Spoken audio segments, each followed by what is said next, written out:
Welcome to High Scary Stories. Tonight we head deep into the wilderness, where campers vanish, where voices rise from beneath the ice, where the trees are not still. They're watching. These are 5 terrifying true stories from the wild. This is High Scary Stories. Let's begin. Story 1. The Locked Campgrounds of Devil's Creek. I took the job at the Devil's Creek station because I thought it would be peaceful. I'd spent 10 years working in urban parks across the state and figured it was time to trade graffiti reports and noise complaints for clean air and quiet trails. Devil's Creek was supposed to be just that. A quiet, shuttered campground deep in the Bitterroot Mountains, once popular in the early 90s, but closed after a landslide cut off most access.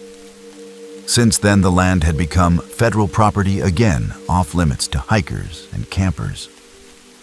My role was simple: check the grounds once a week, ensure there was no trespassing wildlife poaching, or squatters, and file routine maintenance reports from the small outpost cabin still standing near the center of the site. The first couple of visits went exactly how I expected. I would drive the rough forestry road up through the tree line, unlock the front gate with an old iron key from the station hike, the loop, check the latrines, note fallen trees, and make my way back. But the third week was different.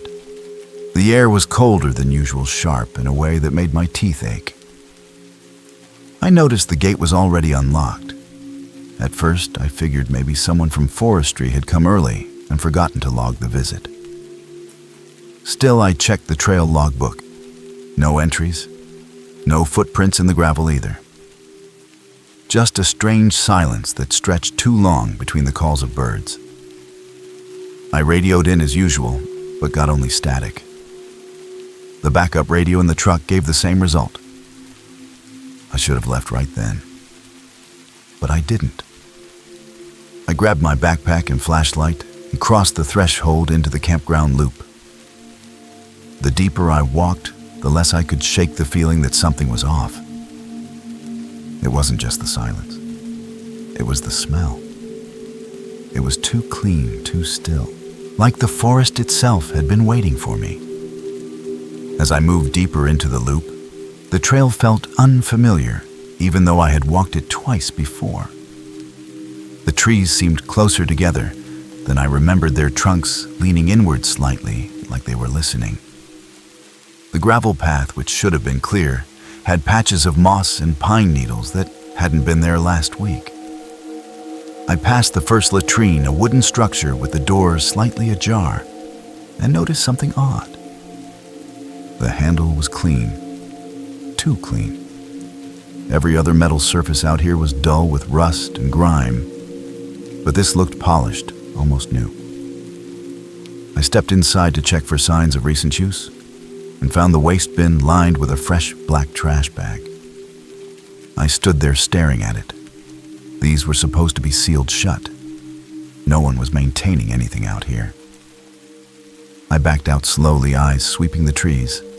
Still no sound, no wind, just the distant creak of a branch shifting somewhere above. I radioed again, still static. As I approached the central clearing where the old ranger cabin sat, I saw smoke, thin and wispy, rising from the chimney. My heart rate jumped. Someone was here. The front door was closed, but one of the curtains in the window was pulled to the side, a shape barely visible behind it. I called out, "Hello, this is Forestry Service," but no one replied. After a moment of silence, the curtain dropped back into place. I stood frozen, unsure what to do. Protocol said I should leave immediately and report unauthorized presence. But the part of me trained for emergencies wanted to make sure no one was hurt. I stepped onto the porch and knocked. No answer. I knocked again, louder. Still nothing. I reached for the knob and paused. It was already turned slightly, as if someone had tried to close the door but never latched it. I pushed gently, and the door creaked open. The cabin was warm inside a fire going in the stone hearth. A mug sat on the table, half full, steam still curling up from it. I whispered a greeting voice tight in my throat. Nothing. The bedroom door stood open, empty, no gear, no boots. Just the fire, the mug, and a feeling I couldn't shake that whoever had been here had left just moments before. Or worse, was still inside watching me. I stood in the middle of that silent cabin, the warmth of the fire licking at my back, while a cold sweat crept down my spine. The mug on the table hadn't been there a week ago. There were no personal items lying around, no backpack, no jacket hung up, no phone charging. But someone had clearly been here within the last few minutes. I walked slowly to the fireplace and scanned the mantel for signs of life. And that's when I saw the field logbook. Not mine. This one had a black leather cover and a Forestry Service emblem on the front. I flipped it open. Inside were notes dated just days before, written in crisp block handwriting. The entries were basic at first: weather conditions, wildlife sightings, but they began to shift. Unusual noises after dusk. Trees seemed to be moving. Orientation unreliable. Footsteps last night. Not mine. I flipped forward. One entry was dated the night before. Saw him coming up the trail. Didn't move. Will observe. Fire's on. Mug's ready. My breath caught. The last line was underlined twice. Do not let him leave. I slammed the book shut and backed toward the door hand, already reaching for my radio. Still static. I turned to leave, but the door slammed shut before I could get to it. Not by wind. There hadn't been a breeze all day. I yanked at the knob. Locked. Deadbolt turned. I hadn't touched it. My chest tightened as I scanned the room again. Something had changed. The mug was gone. The chair next to the fire was pulled out slightly. I didn't hear it move. I turned back toward the hallway and froze. A man stood at the end of it, partially in shadow. He wore a ranger uniform like mine, but older. Stained, faded patches. His face was pale, almost too pale, like it had not seen sunlight in weeks. His eyes locked onto mine, and he didn't speak. He simply raised one hand and pressed his finger to his lips. I stumbled backward and knocked over the table. The mug shattered on the floor, but the man didn't flinch. He stepped back into the darkness of the hall without a word. I ran to the window and tried to open it, but it wouldn't budge. Nailed shut. I kicked the bottom pane. It cracked, but held. My breath came in fast gasps as I turned to face the hallway again. Empty. I could still feel him, though. Watching. Somewhere in the walls, maybe, or under the floorboards. Then I heard it. My voice. Coming from the back room. Hello. This is Forestry Service. Hello, it repeated again and again. But it wasn't a recording. It was me. A perfect mimic. My own voice echoing like a mocking call. It started to laugh, just softly. A low chuckle that rose into a sound I can only describe as wrong. Human-shaped, but not human. I sprinted toward the fireplace and grabbed the iron poker, feeling its weight in my hand. If I was going down in this place, I wasn't going quietly. I checked every corner, flung open every cabinet, but there was no one there. Only silence. Until I opened the trap door behind the wood stove. I hadn't seen it before, but now it gaped open like a wound in the floor. From below came a soft, shuffling sound like something dragging itself along the dirt. I didn't wait to find out what it was. I ran back to the front door and threw my shoulder against it once, twice, then a third time, until the frame cracked and the lock gave way. I tumbled outside, gasping for air. The cold hit me hard, but I didn't stop. I sprinted through the trees, not bothering to follow the trail. Branches slapped my face, Roots caught my boots.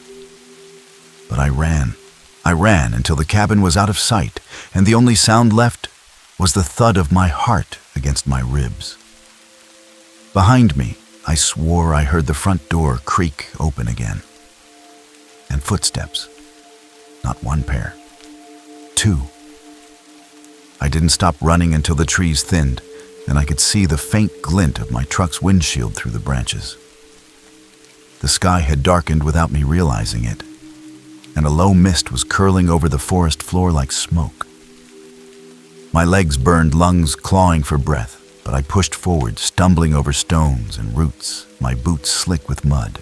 When I finally reached the truck, I yanked open the driver's door and climbed inside, slamming it shut behind me like it could protect me from whatever was out there. I fumbled for the keys, heart pounding so loud I could barely hear the engine turn over, but it did. Thank God it did. The headlights cut through the mist, illuminating the forestry road ahead. I threw the truck into reverse to turn around, but my stomach dropped when I saw the gate. It was closed. The same gate I had found hanging half open earlier now stood sealed shut with a heavy chain and a new padlock that hadn't been there before. I stared at it, frozen, trying to figure out how it had happened, who could have done it. I hadn't seen anyone out here all day. No vehicles, no tracks, no sign of life. But someone or something had been one step ahead of me. I killed the lights and sat still listening. For a moment, the forest seemed dead. No wind, no birds. Then from the trees behind me, I heard it again. My voice. That same mocking tone echoing faintly through the woods. Hello, this is Forestry Service. Hello. I reached under the seat for the bolt cutters every ranger truck was issued for emergencies and stepped out. I didn't look behind me. I didn't want to know what was watching. At the gate, I cut the chain in 2 fast snaps. The lock clattered to the ground, and I yanked the gate open wide enough to drive through. I got back in the truck, slammed it into gear, and didn't slow down until the gravel gave way to paved road. Only then did I glance in the rearview mirror. The gate stood open behind me, swinging gently in the wind. But there was someone standing there now, right in the middle of the road, watching. Same uniform, same face. Mine. I didn't tell anyone right away. Back at the ranger station, I filed my report like nothing had happened, just another routine patrol marked complete. But I couldn't sleep that night. Every time I closed my eyes, I saw that face, my own face, standing behind the gate, watching me drive away. The next morning, I went straight to my supervisor and told him everything. He gave me a long look somewhere between concern and disbelief, then asked if I'd been sleeping enough. I told him to check the field logs. That's when things got even stranger. The logbook I'd found in the cabin wasn't in the system. The cabin itself listed as condemned and inaccessible. No one was scheduled to be stationed there. No records. No patrol logs. Nothing. He sent another team up 2 days later. They came back saying the gate was rusted shut, locked with a corroded chain that hadn't been touched in years. No footprints, no tire tracks, no cabin fire, nothing. Just silence and rot. I requested a transfer the following week and never looked back. But sometimes when I turn on the radio and flip through the static, I hear my own voice. Calm, friendly, calling out from somewhere I never meant to be. Story 2. Frozen Steps on Beartooth Ridge. I swore I would never go back to Beartooth Ridge. After what happened 5 years ago, I promised myself I was done with that mountain. But promises fade, especially when the bills pile up and you need work. So when a small private hiking club reached out asking for a winter guide to take them up the ridge for a multi-day snow trek, I said yes. I told myself it would be a quick trip, in and out. A few days in the cold with some city folks looking for Instagram shots and personal milestones. Nothing more. The group was 5 people, all friends, all fit, all overconfident. There was Josh, the leader, and the one who hired me, his girlfriend Lindsay, 2 brothers named Marco and Felix, and finally, a quiet guy named Roy, who barely spoke but always kept his camera rolling. I met them at the base camp just as the morning sun turned the snow pink on the upper slopes. We did gear checks, tested the radios, and went over emergency procedures. Everything looked good. No blizzards in the forecast. No signs of avalanche risk. But even as I clipped my pack and took the first steps onto the ridge trail, I felt it in my chest. That pressure. That quiet dread. The last time I had been on this trail, I barely made it out. Something had followed me down the mountain. I never told anyone, not even my family. I convinced myself it was just cold and fear and an overactive mind. But as we moved higher into the thinning air with a crunch of snow underfoot and silence hanging above us, I realized I had made a mistake. Some places do not forget you. And Beartooth Ridge remembered. The first day was uneventful just how I wanted it. Clear skies, solid snowpack, no signs of trouble. We made decent time and set up camp near a frozen creek just below the timberline. That night, we cooked simple meals over portable stoves and laughed around a lantern as the temperature dropped. They were a good group, eager and respectful, but still clueless about what it meant to truly be alone out here. I kept scanning the trees, listening for anything unusual, but all I heard was wind rattling the branches and the occasional crack of ice shifting in the creek. I tried to relax. The second day was different. From the moment we packed up and started climbing, I felt eyes on us. It was not paranoia. It was instinct. You do this long enough, you learn to trust the tension in your bones. Around midday, Roy pointed out something odd just off the trail. Footprints, not ours. They were bigger than any of our boots wide or two, with a long stride pattern and a strange splayed toe shape. At first, I told the group it was probably a bear print that had thawed and refrozen weirdly. But I knew better. The snow was fresh. These prints were recent. Too recent. That night, the wind howled through the trees like a voice. Roy stayed up late filming the stars while the others slept. I sat with him for a while, both of us silent. Then he asked if I believed in things we cannot explain. I said yes without thinking. He nodded slowly and said he saw something earlier, a shape standing still up on the ridge above us, not moving, just watching. I asked why he didn't say anything. He said he thought it was me. I didn't sleep much that night. The cold kept creeping into the tent no matter how tight I zipped it. I kept hearing soft crunches in the snow just beyond the clearing. I told myself it was just wind snapping ice or an animal passing through. But I knew that sound. Those were footsteps, careful ones, circling us, testing the edge of the light. And when I finally drifted off, I dreamed of the last time I came up this ridge, and the deep black eyes I saw staring at me from the trees. The third day started with tension hanging over us like the clouds that were beginning to roll in from the north. Nobody said it aloud, but the mood had shifted. Felix kept glancing behind him on the trail.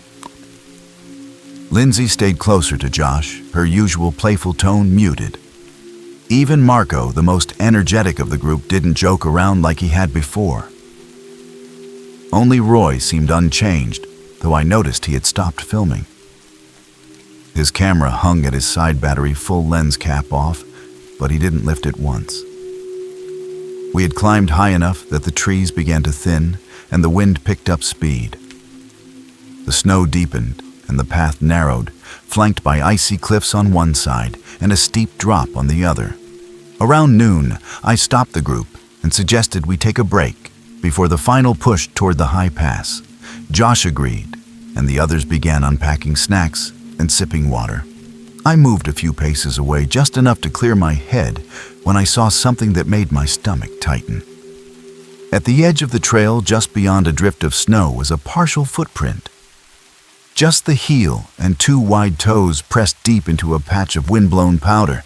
It was fresh, was within minutes.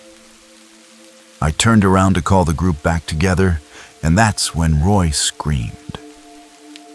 He had wandered off just a bit further than I realized, trying to get a wide shot of the ridge. When we reached him, he was standing frozen, staring up toward the cliffs. We followed his gaze, and there it was. A figure, massive, standing perfectly still on a ledge above us, no more than 100 yards away. It was upright tall as a moose, but built like a man-arms, long and heavy at its sides.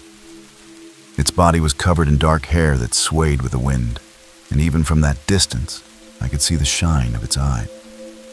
They reflected light like a predator's. It made no sound, just stood there, watching. Nobody spoke. We didn't move.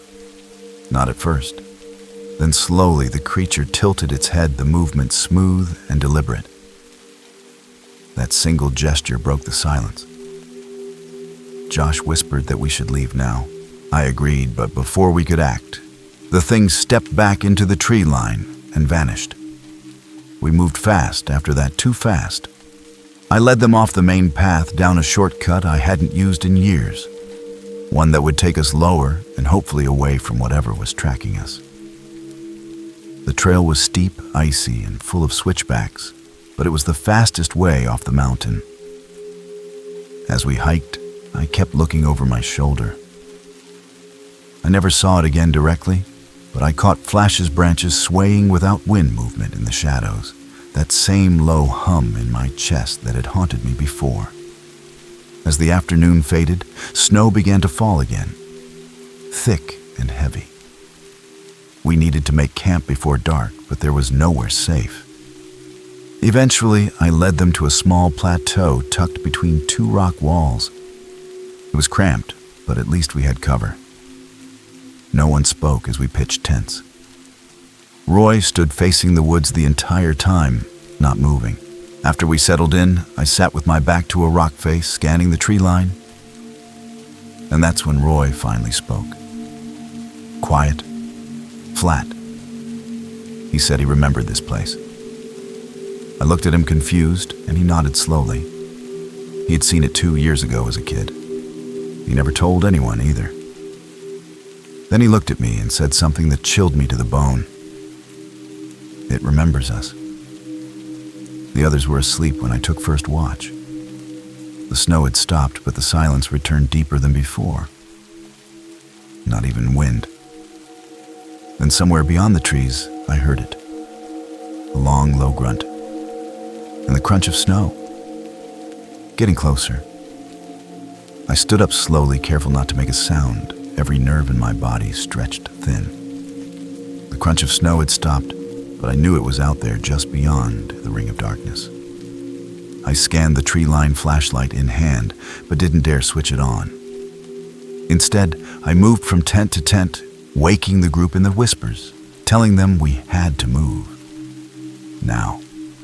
No time for questions. No time to pack. Just grab your boots and go. Marco groaned, but listened.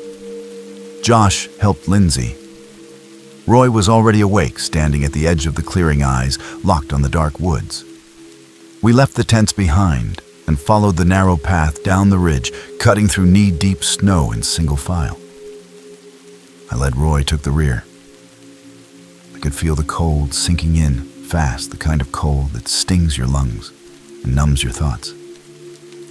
Every few minutes I glanced back, but all I could see were shapes, shadows, movement that stopped when we looked too long. It wasn't chasing him. Not exactly. It was hurting us, pushing us. We reached a frozen gulch, slick with ice, and I helped the group down one by one. That's when I heard it again. The grunt, louder this time, closer. Then behind us a tree cracked, snapped clean in half like it was nothing. The sound echoed across the ridge. Everyone froze. I turned and finally saw it again. Only a silhouette backlit by moonlight, tall and massive, crouched low and watching us from the ridge above. It didn't move, just watched. Roy muttered something I couldn't hear, then reached into his jacket and threw his camera as hard as he could into the trees. "Take it," he said. "That's what it wants." We kept moving. No one looked back. Not until the sound faded and the trees thinned, and I saw the edge of the trailhead parking lot. When we reached the cars, Josh fumbled his keys with shaking hands. Lindsay was crying. Marco wouldn't speak. Roy just stood there staring at the ridge. It was gone. But we knew it hadn't left. It had let us go. We drove in silence down the mountain headlights, cutting through fog and falling snow. No one said a word until we hit the main highway. Even then, it was just quiet questions, the kind people ask when they're still trying to convince themselves nothing happened. Was that a bear? Could it have been a moose? Did we just panic? I didn't answer. I just kept my hands tight on the wheel, eyes locked on the road. I had asked myself those same questions 5 years ago, and silence was the only answer I ever found. Back in town, the group went their separate ways. I heard Josh and Lindsay canceled their next hike. Felix told me Marco refuses to talk about the trip. Roy never contacted me again. I don't blame him. The forest doesn't just leave marks on your body, it leaves them in your mind. And Beartooth Ridge has carved deep. I stopped taking clients after that. Packed up my gear, left the state. But even now sometimes, I'll hear something in the wind at night, low and deliberate. And I'll remember those eyes in the dark, the shape that watched us without fear. Not hunting, just reminding. Some places never forget you, and some things wait for you to come back. Story 3. The Church in the Gorge. I was never a religious man, but that winter I found myself praying to something. Anything. It started as a simple solo hunting trip in the Blue Mountains of eastern Oregon, something I did every January to clear my head and stock up on meat for the year. I knew the area well, knew the trails, the ridgelines, the creeks that froze over in perfect silence. I had done this trip 6 years in a row without incident. This year felt colder than usual, colder than it had any right to be. The snow came early and fell deep, covering the trails and blanketing every sound. I set up my camp near the edge of a canyon I had always avoided, mostly because the cliffs were steep and unstable, and there was little reason to venture into it. Locals called it the Hollow Gorge. On the second night, a storm rolled in fast. The wind howled through the trees and forced me to break down my tent and find shelter. My map showed an old Forest Service road leading down into the gorge. With few options and snow already falling hard, I followed it. The road curved tight around rock walls and dropped steeply, but eventually it opened onto a small clearing. That's where I saw it. Nestled between sheer cliffs and twisted trees was a stone chapel. Old, crooked, with its roof half collapsed and stained glass windows shattered long ago. There were no signs leading to it, no trail markers, no crosses. Just the building itself, half buried in snow as if the gorge had grown around it. I should have turned back. But the wind was rising, and the chapel offered walls a roof and the promise of warmth. So I stepped inside. The inside of the chapel was darker than it should have been. The broken windows let in slivers of gray light, and yet the shadows seemed thicker than they ought to be, clinging to the corners like wet cloth. The pews were still lined up in neat rows, though many were rotting or broken. A crumbling altar stood at the far end, draped in torn fabric that might once have been deep red. The place smelled of damp wood, old ash, and something else I couldn't name metallic and sour. I cleared a space near the back, laid out my gear, and got a small fire going in an old metal pan I found beneath one of the pews. The wind howled outside, but the stone walls muffled it to a low moan. I told myself I would stay just the night, wait out the storm, then head back up the gorge in the morning. But something about the chapel didn't let me rest.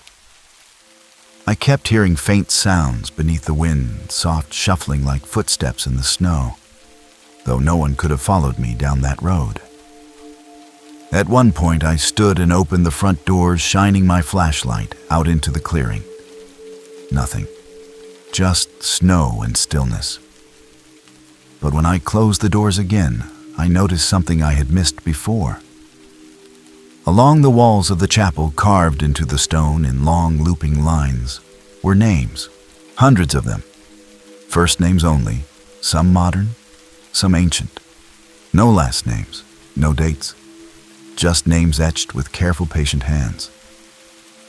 That night, I dreamed of voices, whispering in Latin or maybe something older. I woke up shivering, though the fire was still burning. The chapel seemed colder than the forest outside. My breath hung in the air, like fog. That was when I noticed the trapdoor behind the altar, half buried under dust and splintered wood. I hadn't seen it when I first came in. It was open just a crack, and from below came a draft, heavy with the smell of earth and something sickly sweet. I knew better. I should have left. But I took a step toward it anyway.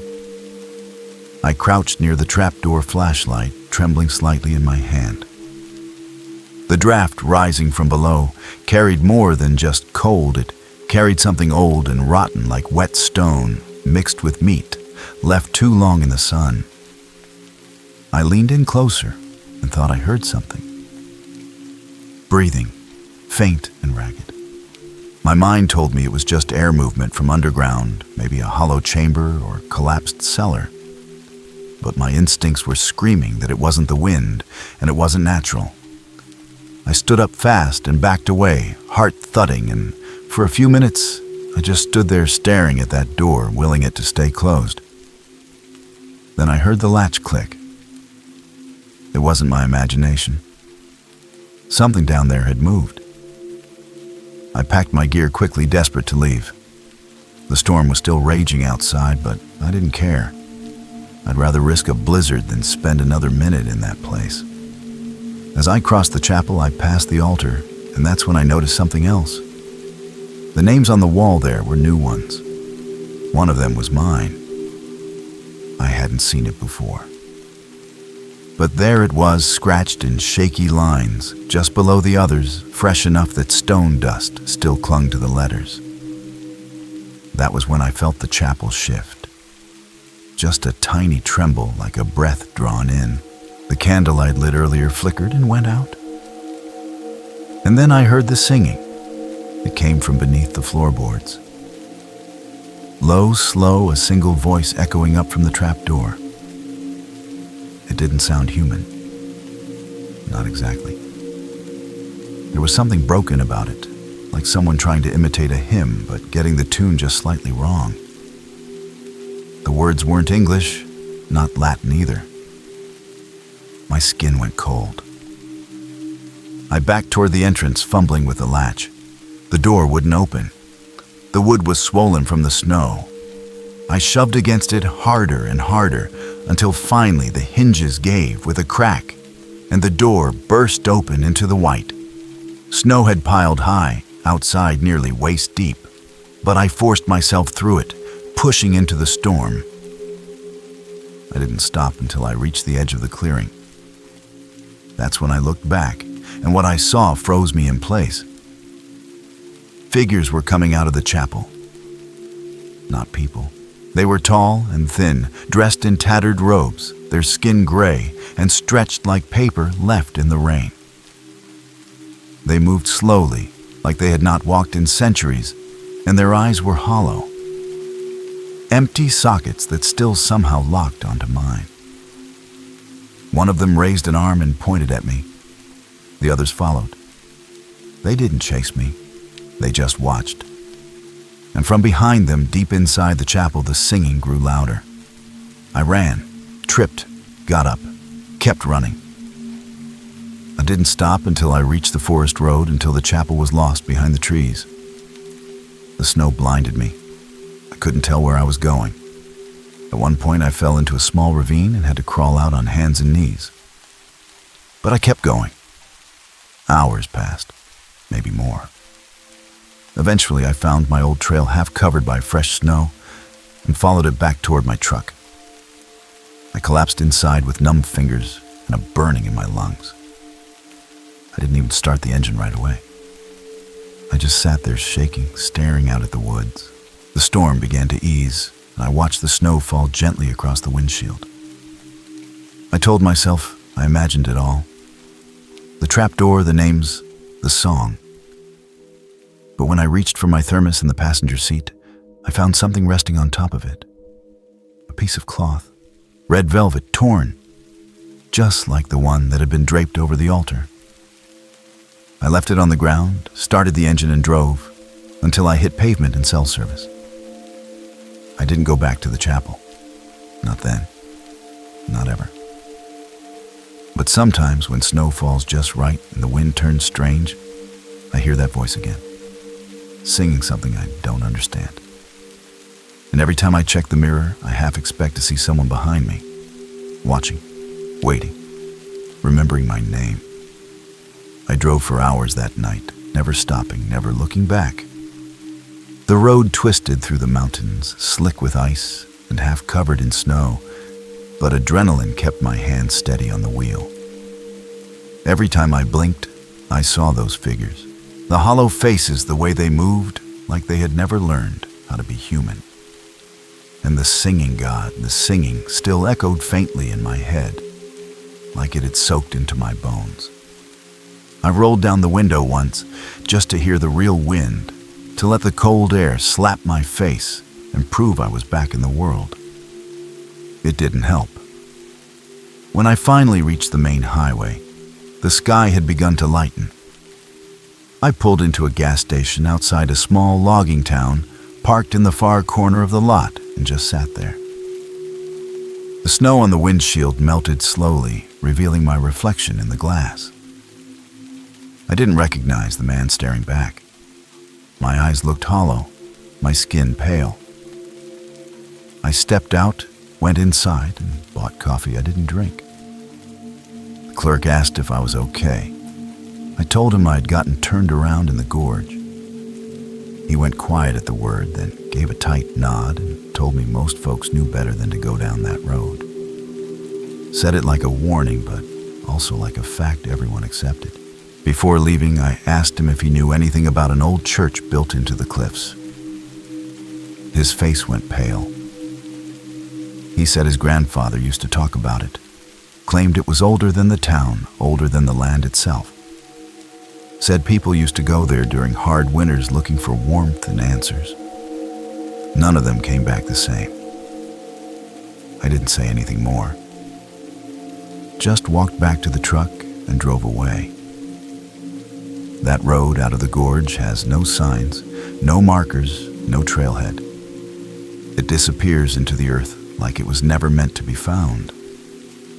But I know it's there, and I know what waits beneath that chapel. And if you ever hear someone singing in the snow, do not follow. I never returned to the Blue Mountains after that winter.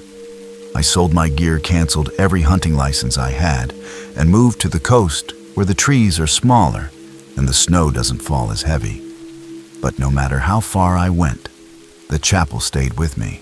I'd wake up at night drenched in sweat, certain I heard footsteps just beyond the bedroom door.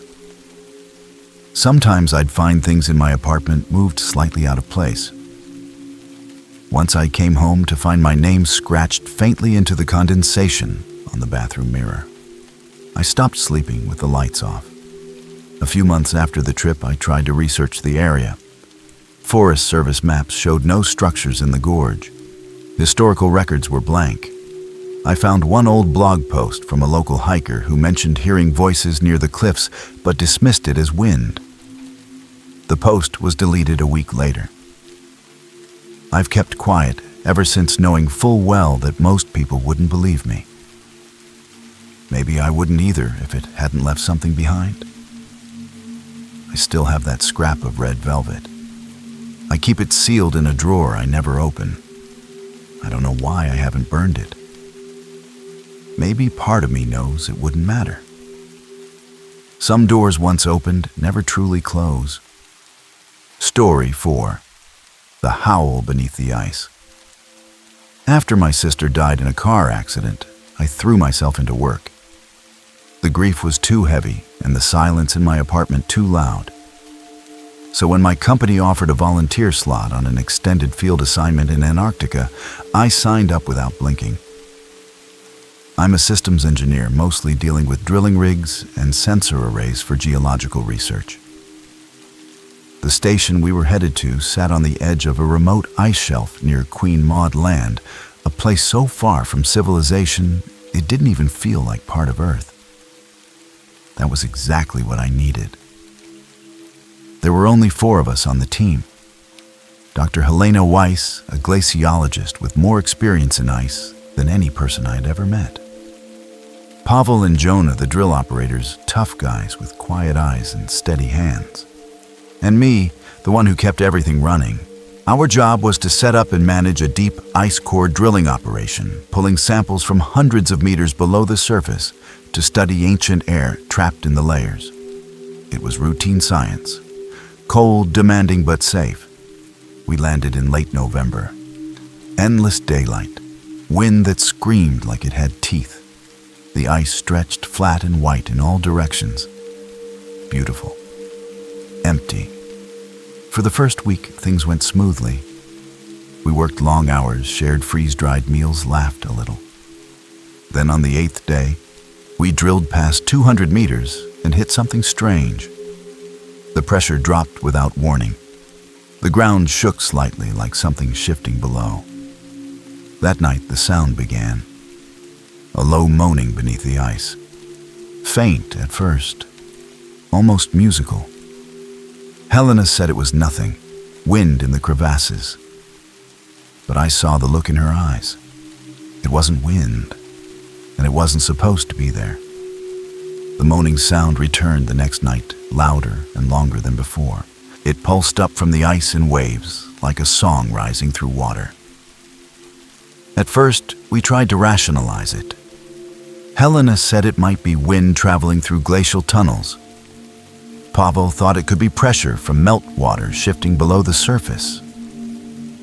But none of those explanations held for long. The sound had rhythm. Not mechanical, not natural, almost like breathing. We tried to record it, but every file came out distorted, full of static and clicks that didn't match any known frequency.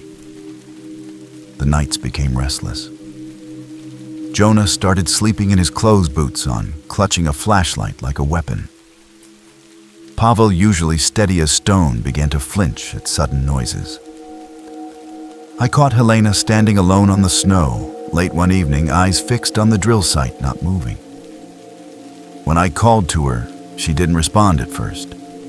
Then she turned and walked back inside like nothing happened. She never spoke about it. On the 10th day, Jonah went missing. We woke to find his bed empty, parka gone, gear untouched. His boots were missing, but no note, no radio call, no warning.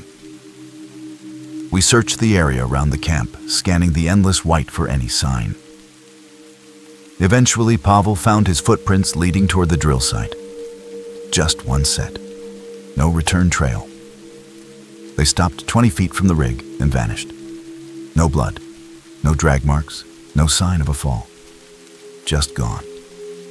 That night, the sound changed. It became deeper, slower, more deliberate. It no longer felt distant. It felt close, like something directly below us was calling out. I had a nightmare where the ice opened beneath my bunk and long, pale hands reached up to pull me down. When I woke, there were frost patterns on the inside of the walls. They looked like symbols, like writing. None of us said anything.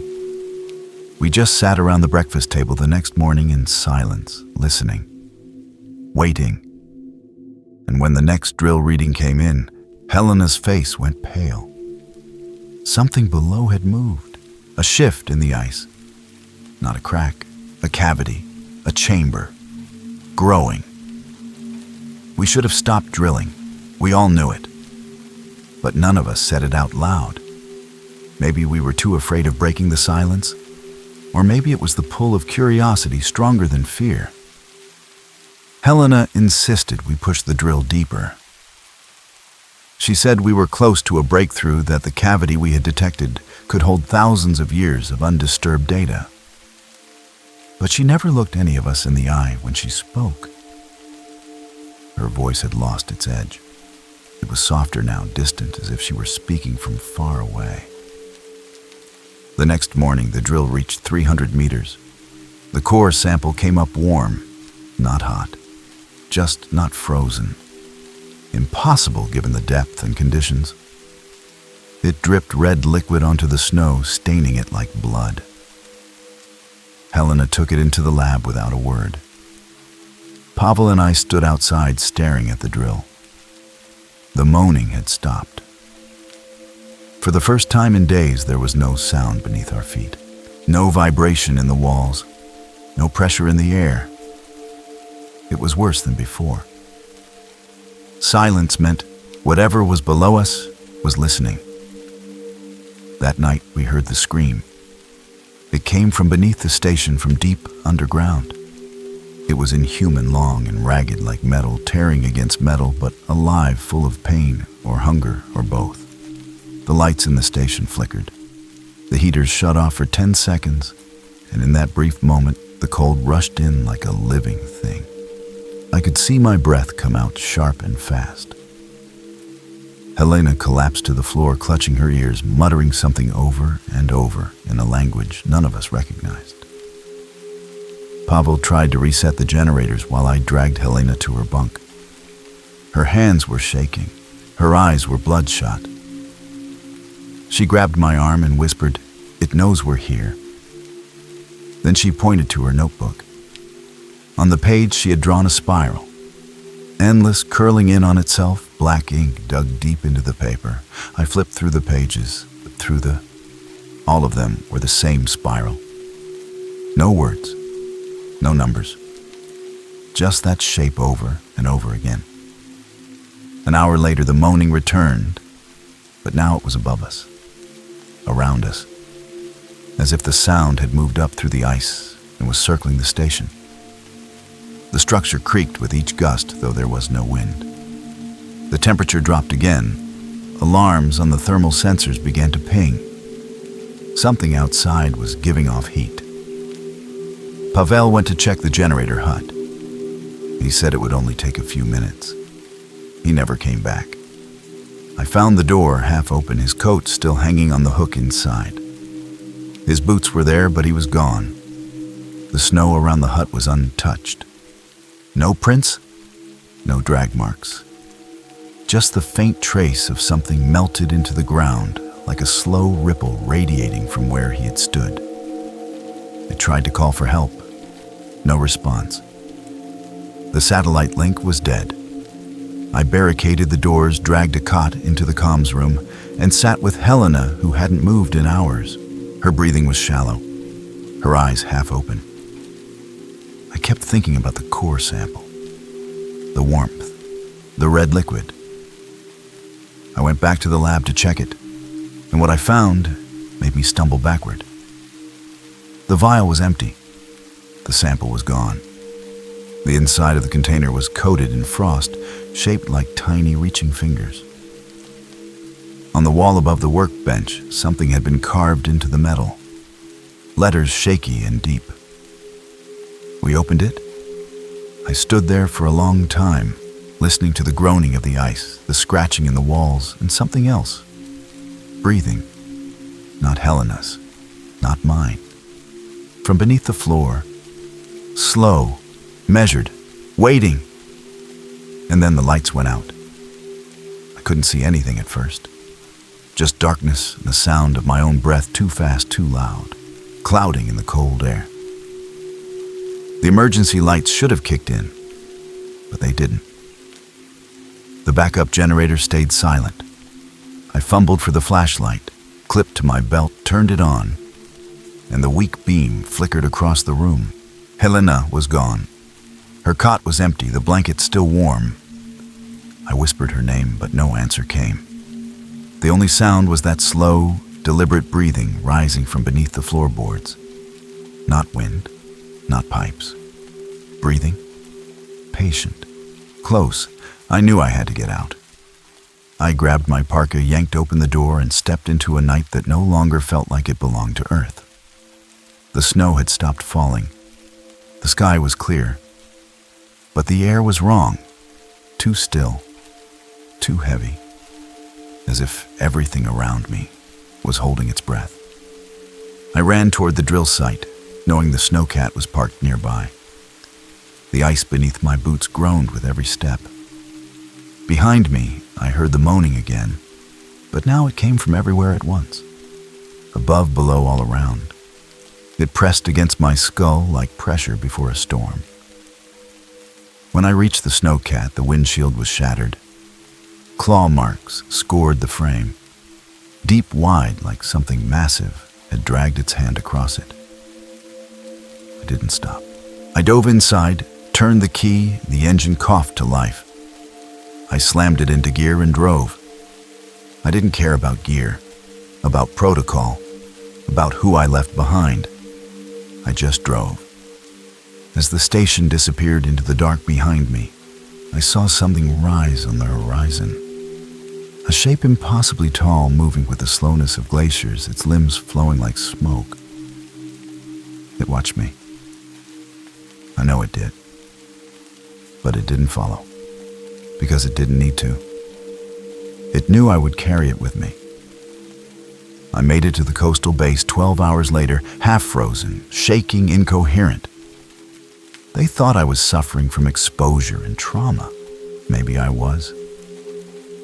I told them pieces of the truth, just enough to explain the missing team, the ruined station, the fact that I had driven alone across the ice in a panic. The official report cited structural failure, weather complications, and loss of communication. Nothing more. The drill site was sealed. The equipment left buried under snow and time. No one went back, but I know what we found. Or maybe what found us. Sometimes in dreams, I still hear the moaning rising from beneath the floor. I still see Helena standing barefoot in the snow, eyes empty, mouth moving with that same awful song.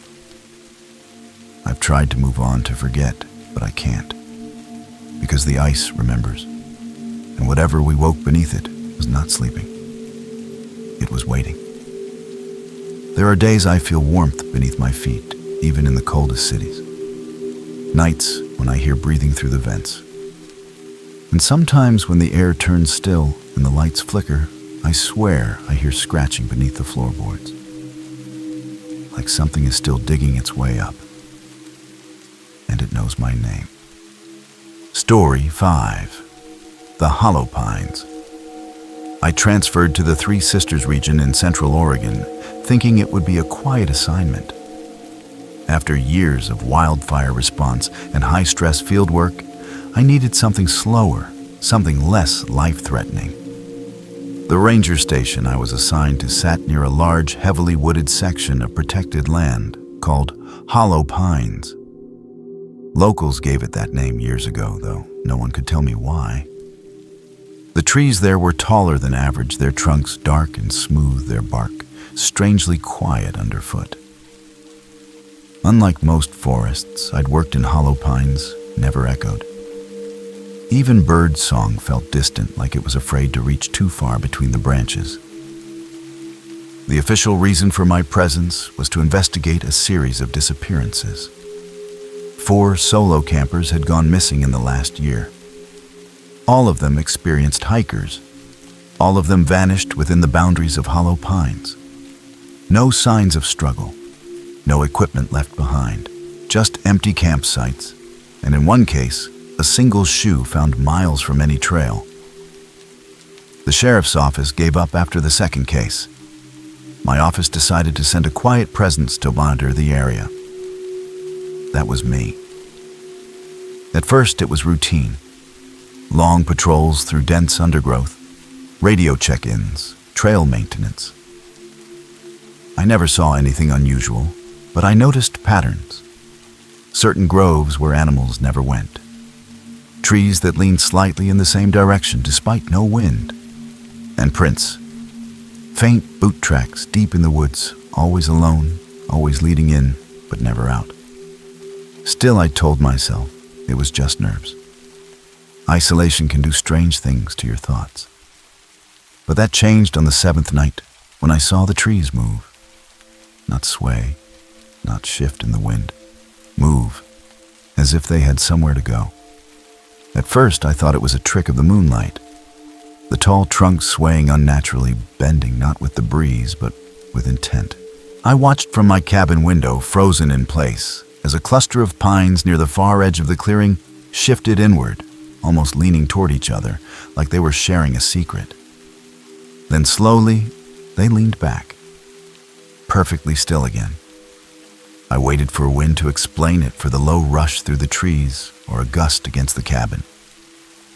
But the air outside was silent. Still. Not even the leaves trembled. The next morning, I walked out to the area where I had seen the movement. The pine needles on the forest floor were disturbed. Not like they had been blown or stepped on, but dragged, swept in long, smooth arcs. And then there were the holes.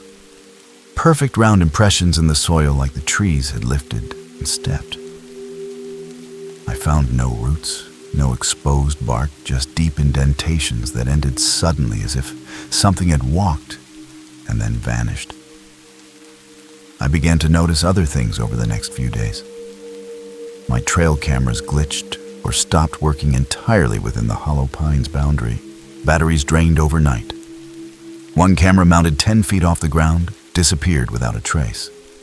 No signs of struggle, no scratch marks, just gone. The forest grew quieter. Not just less birdsong, none at all. Even insects were absent. When I stepped into the trees, the world changed. It felt denser, thicker, and more than once I felt the ground hum beneath my boots.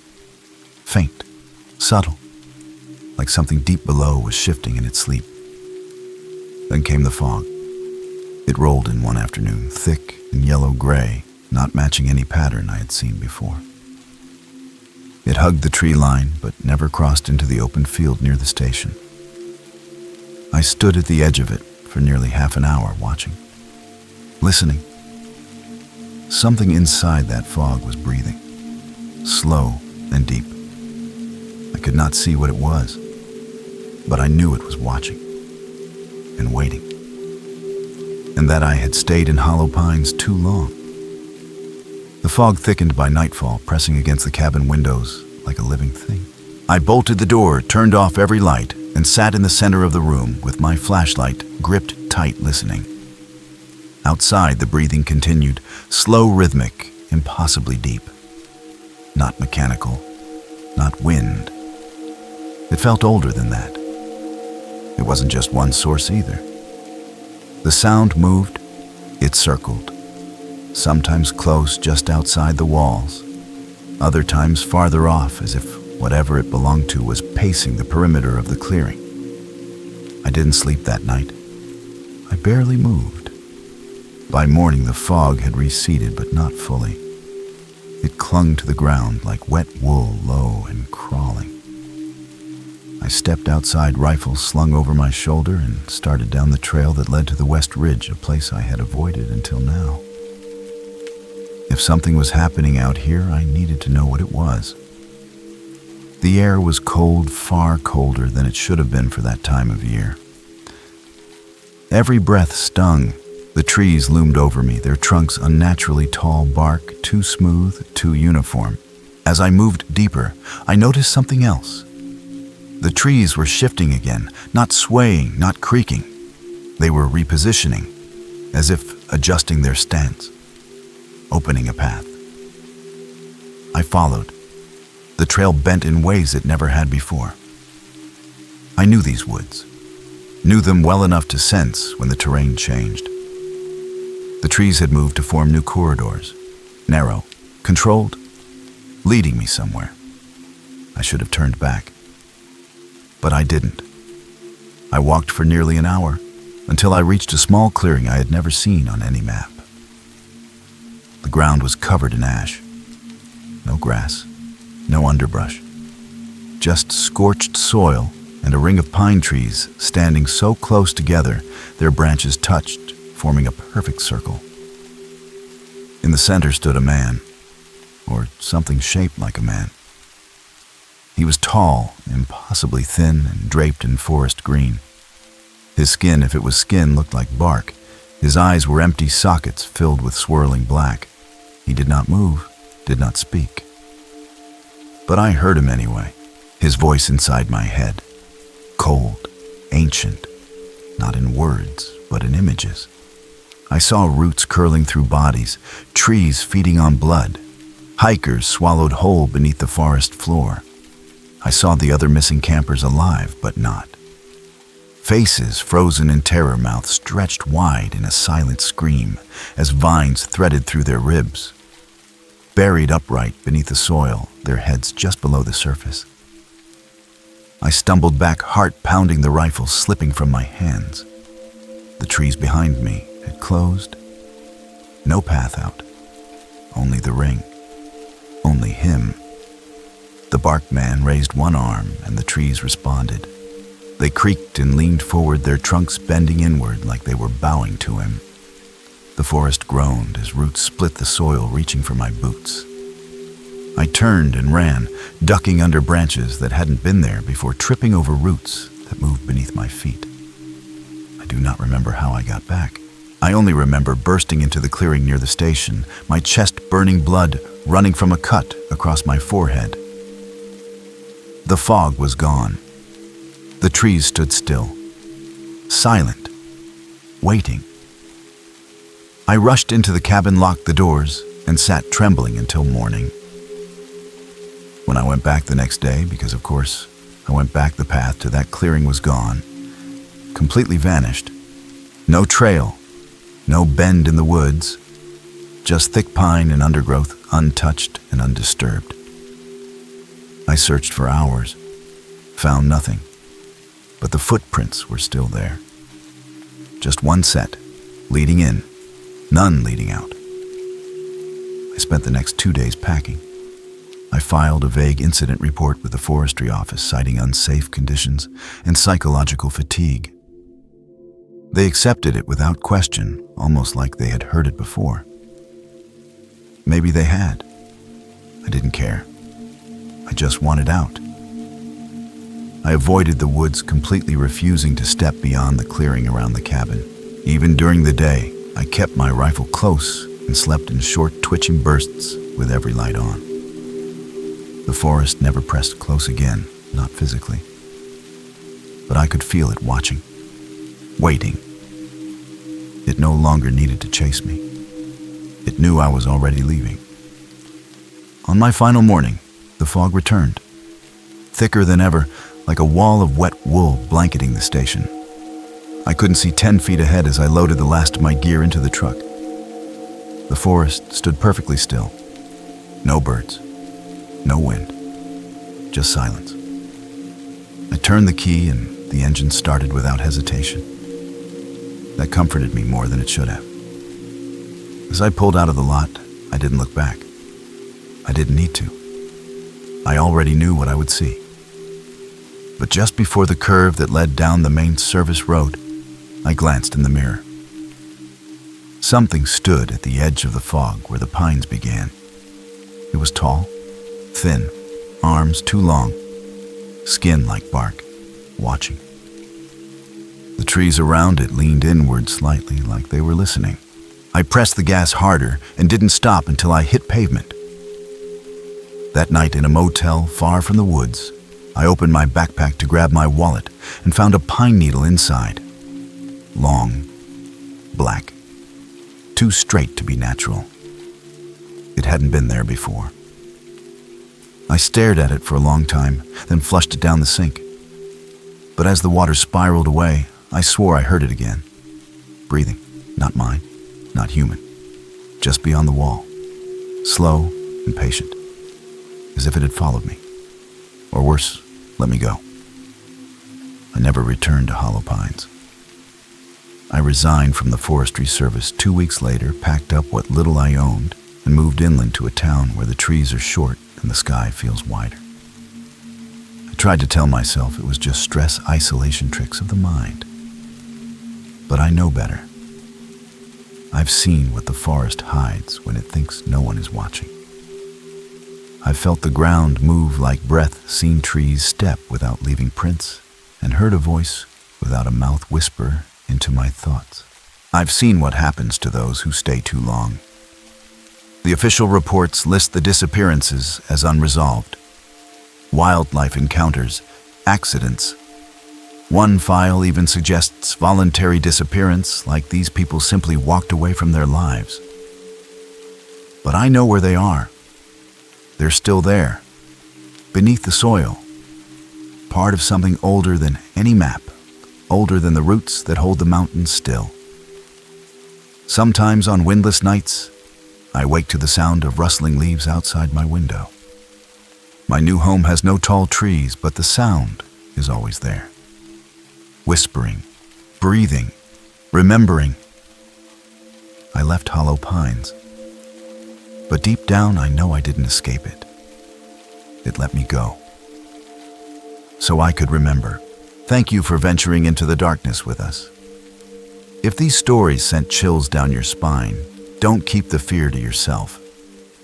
Leave a comment, smash that like button, and share this video with someone who dares to listen in the dark. We release terrifying true stories every week, so be sure to subscribe and turn on notifications so you never miss what's lurking in the shadows. This is High Scare Stories, where nightmares don't end when the video does. Until next time, stay safe and stay scared.